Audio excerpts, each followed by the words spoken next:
Fisheries മന്ത്രിക്ക് മീൻ പിടിക്കാൻ അറിയണമെന്നില്ല. പക്ഷേ മീൻ പിടിക്കാൻ പോകുന്നവരുടെ കാര്യങ്ങൾ അറിയണം, അവരുടെ ദുരിതങ്ങൾ മനസ്സിലാക്കണം.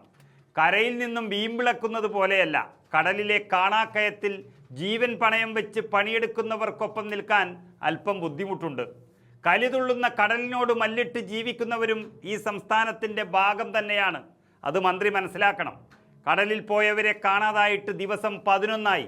ഫിഷറീസ് എന്ന വകുപ്പ് കൈകാര്യം ചെയ്യുന്ന മന്ത്രി പൂങ്കവന് ആ പ്രദേശം സന്ദർശിക്കാൻ 11 ദിവസം വേണ്ടി വന്നു എന്ന് പറഞ്ഞാൽ ജനങ്ങൾ ഇളകുമെന്നത് സ്വാഭാവികമാണ്. ഇത്തരം മന്ത്രിമാരാണ് സതീശൻ സർക്കാരിന് പേരുദോഷം ഉണ്ടാക്കുന്നത്. പ്രളയം നടക്കുമ്പോൾ ഭക്ഷണം കഴിച്ച മുഖ്യമന്ത്രിയെ പിച്ചിച്ചീന്തിയ ഈ നാട്ടിൽ പ്രതികരിക്കേണ്ടുന്ന യഥാർത്ഥ വിഷയങ്ങൾ മറന്നുപോവുകയാണ്.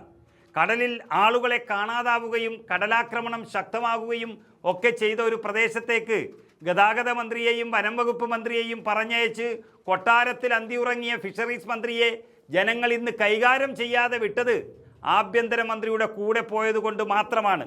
അതായത് താൻ ചെയ്തത് മഹാ അപരാധമാണെന്നും തന്നെ കയ്യിൽ കിട്ടിയാൽ നാട്ടുകാർ കൈകാര്യം ചെയ്യുമെന്നും അറിയാവുന്നത് കൊണ്ടായിരിക്കണം ഇത്രയും ദിവസം പോലീസ് മന്ത്രിയെ കാത്തുനിന്ന് അദ്ദേഹത്തിൻ്റെ സംരക്ഷണത്തിൽ ഇന്ന് ഫിഷറീസ് മന്ത്രി പോയത്.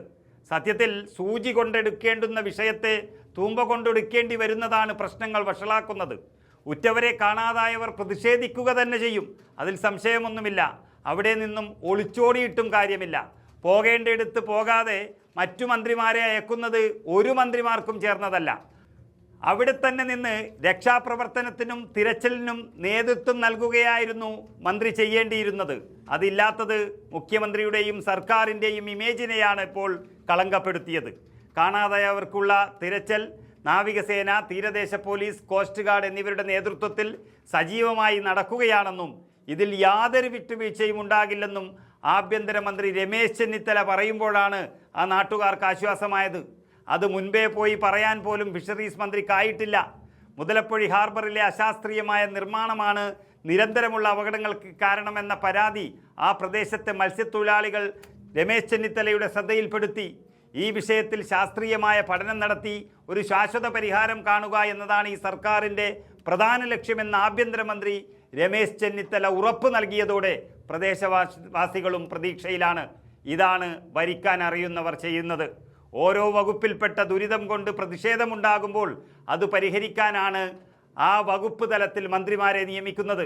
അതിന് ശാശ്വത പരിഹാരം കാണാൻ അത്ര എളുപ്പമല്ലെങ്കിലും അവരുടെ കൂടെ നിൽക്കുക എന്ന പ്രഥമ ഉത്തരവാദിത്വമെങ്കിലും ചെയ്യാത്തവർക്ക് ആ പണി യോജിച്ചതല്ല.